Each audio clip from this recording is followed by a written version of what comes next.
Boss.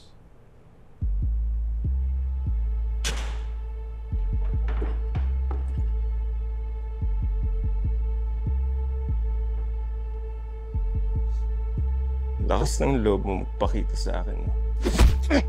Anong ginagawa mo dito, ha? Anong ginagawa mo dito?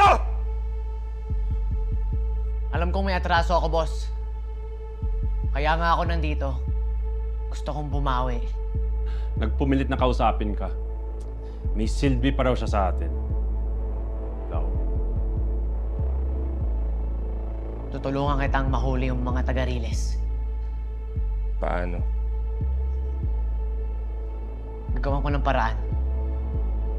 Nakakalapit na ako sa kanila. Kaya siguradong hindi nila ako paghihinalaan.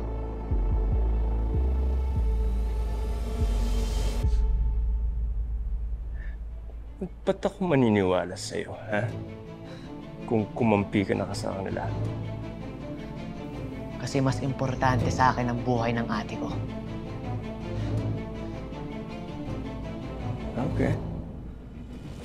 I see now.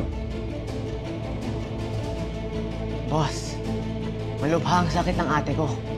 Kailangan ko ng pera para mapagamot siya.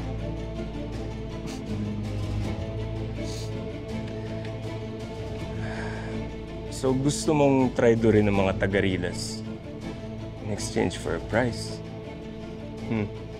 Kahit ano, gagawin ko para sa ate ko.